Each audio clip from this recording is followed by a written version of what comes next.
səs eləməyə ki, İddia olunur ki, bu otaqdakılar dəfələrlə zəhərlənib və hallar pisləşib. Biz hər gün ofisin içində zəhərlənirik. Ölüm olmalıdır ki, buna reaksiya versinlər. Bizi faktiki şantaj edirlər. Niyə belə qaçırsınız ki, gizlənirsiniz? Yəni nə var burada?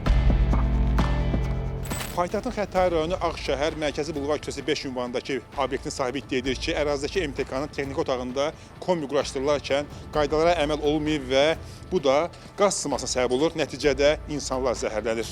İl yarımda artıq biz dəm qazından, bir də təbii qazın sızmasından əziyyət çəkirik. MTK kombini bizim havalandırma olan yerdə quraşdırıb, təbii qazın da sızması var, lakin qaldırılmır. Bu sızmanı priborlarla qeydə almışıq, sübut edirik ki, bəli, təbii qazın da sızması var, dəm qazın da sızması var. başlayır səs eləməyə ki, Bu faktiki qaz sızmasını göstərir və bu kommunikasiya deşikləri ilə bu qaz hamısı qalxır. Bizim ofisə dolur. Dəfələrlə, yəni əməkdaşlar da, yəni şəxsən mən də zəhərlənmişik və toksikologiya müraciət eləmişik. Əlimizdə arayışlar var. Bunu məqsədli şəkildə quraşdırıblar orada. Bizi faktiki şantaj edirlər pul müqabilində.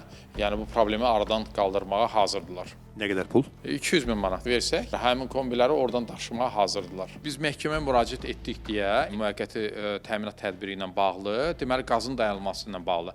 Azəriqazın əməkdaşları 3 nəfər, deməli 12 yanvar 2026-cı il tarixində saxta akt tərtib eləyiblər ki, güya yoxlama keçiriblər və heç bir problem yoxdur. Yəni bunun saxta olduğunu hardan bilirsiniz? Video kameralar müşahidə etmişik, yoxlamışıq. Həmin tarixdə o otağa içəri keçən olmayıb. Öz, yəni idarələrindən çölə çıxmadan bu aktı tərtib eləyib məhkəməyə üçün təqdim etmək üçün veriblər.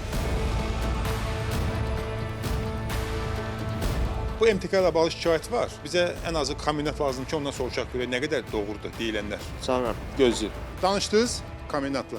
ofisdədir yəqin ki. Ofis hardadır bəs? Məlumatım yoxdur. Burada işləyirsə bilmirsə ofis hardadır? Yox.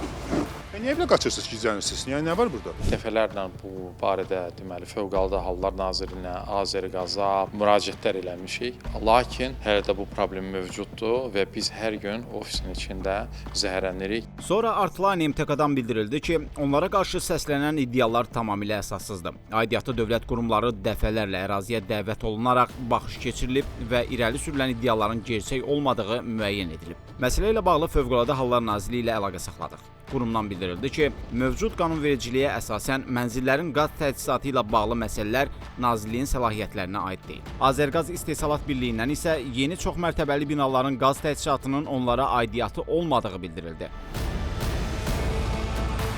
Neçə dəfə bizdə zəhərlənmə halları olub. İşçilərin neçəsi zəhərləniblər, təcili yardım çağırılıbdır. Zəhərlənmədən sonra ölüm olmalıdır ki, müvafiq orqanlar buna reaksiya versinlər. Ölüm olmamış heç kim deməli heç nəyə reaksiya vermir.